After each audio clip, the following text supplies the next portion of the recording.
Hi MBM families, நம்ம இன்றைக்கி கடலை மாவு கேசரி செய்கிறது எப்படின்னு பார்க்க போகிறோம். அதுக்கு தேவையான பொருட்களுங்க: கடலை மாவு, சர்க்கரை, ரவை, முந்திரி, ஏலக்காய் பொடி, நெய்ங்க. அவ்வளோதான் இதுக்கு தேவையான பொருட்கள். ரொம்ப சிம்பிள் தாங்க.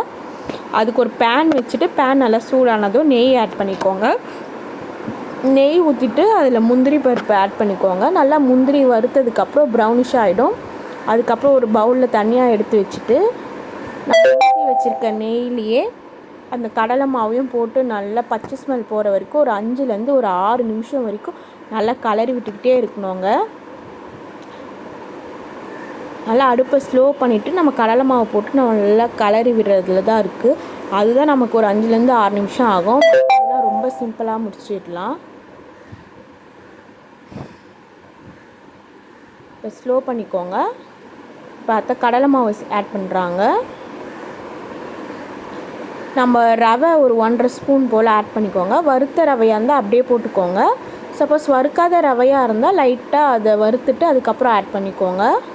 இது டேஸ்ட்டுக்காக தாங்க ரவை ஆட் பண்ணுறோம். நல்லா இன்னும் டேஸ்ட்டாக இருக்கும். பாருங்கள், கைவிடாமல் கலரிகிட்டே இருக்காங்க. எல்லோரும் வீடியோ பார்க்குறீங்க, பட் சப்ஸ்கிரைப் பண்ண மாட்டீங்க. சப்ஸ்கிரைப் பண்ணுங்கள், சப்போர்ட் பண்ணுங்கள். நெக்ஸ்ட்டு என்ன டிஷ்ஷஸ் செய்யலான்னு சொல்லுங்கள்.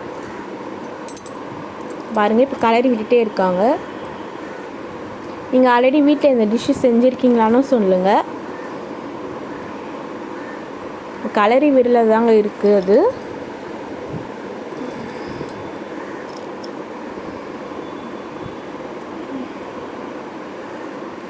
நம்ம எந்த டம்ளரில் கடலை மாவு எடுக்கிறோமோ அதே அளவு சர்க்கரை எடுத்துக்கோங்க. உங்களுக்கு கம்மியாக வேணும்னா ஒரு 1/2 டம்ளர் கூட எடுத்துக்கலாம் சர்க்கரை.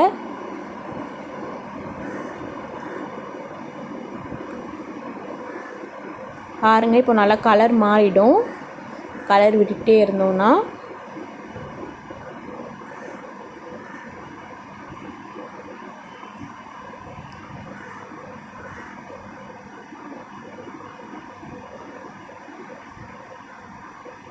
பிடிச்சிருந்தா ஷேர் பண்ணுங்கள்.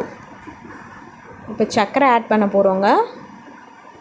சர்க்கரை ஆட் பண்ணியாச்சு. நம்ம இதமான சூட்டில் சுடு தண்ணி கொஞ்சம் எடுத்து வச்சுக்கிட்டு சுடு தண்ணி கொஞ்சம் ஆட் பண்ணிக்கோங்க. நம்ம பச்சை தண்ணி நார்மல் வாட்ரு ஊற்றினோன்னா கொஞ்சம் கெட்டியாக வரும். சுடு தண்ணி ஊற்றினா கொஞ்சம் நல்லா வருங்க. அது கெட்டியாக வராமல். பாருங்கள், அல்வா மாதிரி அது வந்திருக்கு. நல்லா டேஸ்ட்டாக இருக்கும். ஏலக்காய் பொடி ஆட் பண்ணிட்டாங்க. இப்போ முந்திரியும் ஆட் பண்ணிட்டாங்கங்க. அவ்வளோதாங்க. பிடிச்சிருந்தா லைக் பண்ணுங்கள், ஷேர் பண்ணுங்கள், சப்ஸ்கிரைப் பண்ணுங்கள். எல்லாருக்கும் பாய்ங்க. நெக்ஸ்ட் வீடியோவில் பார்க்கலாம்.